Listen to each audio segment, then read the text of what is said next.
Pernah tak kita terbayar dalam hidup kita, kita hidup lama dah, berpuluhan tahun dah, tapi kita belum dikurniakan anak. Nabi Ibrahim alaihissalam pun, dia tunggu bukan sehari, dia tunggu bukan setahun. Sehinggalah dia ni sampai umur yang tua. Dan dia tidak pernah berhenti berharap supaya Allah kurniakan zuriat kepadanya. Nabi Ibrahim ni sangat hebat. Dia diuji dengan pelbagai ujian. Bila Allah bagi dia, bukan anak yang biasa, anak yang dia sangat cintai, iaitu Nabi Ismail alaihi salam. Kenapa? Kerana Nabi Ismail sangatlah hebat. Fabasyarnahu bighulamin halim. Allah Subhanahu wa taala cerita lagu mana Nabi Ibrahim alaihi salam dikurniakan anak yang sangat sopan santun, halim.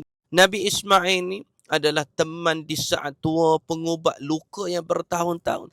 Tapi belum sempat dia puas merasai bahagia, Allah uji Nabi Ibrahim lagi. Bukan ujian yang biasa. Allah minta Nabi Ibrahim sembelih anaknya sendiri. Allah, kalau kita duduk tempat Nabi Ibrahim, baru je dapat anak, tiba-tiba Allah minta ambil balik.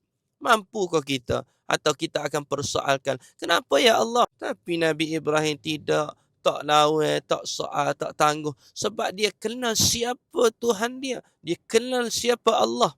Sebab itulah Allah terus mengangkat Nabi Ibrahim menjadi Khalilullah, kekasih Allah.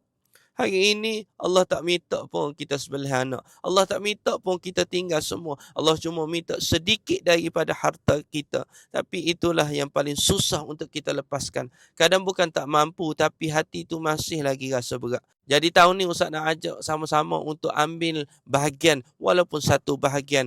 Ianya bukan sekadar daging, tapi latihan hati kita untuk belajar lepaskan, belajar tunduk seperti Nabi Ibrahim alaihissalam. Satu bahagiannya 780 saja. Ustaz buatnya untuk 3 ekor je. Lepas tu Ustaz buatnya siapa sudah, mari tak ada basing je. Kalau tak boleh nak mari juga, Ustaz atas pergi rumah, insya-Allah. Kalau rasa Allah gerakkan hati itu sekarang, jangan tangguh-tangguh, terus cari Ustaz, insya-Allah. Semoga sedikit pengorbanan kita ini Allah pandang kita, insya-Allah. Sokma-sokma beraya Allah Maha Baik. Terima kasih banyak yang mana follow perjalanan dakwah Ustaz. Yang mana belum follow, mari follow Ustaz.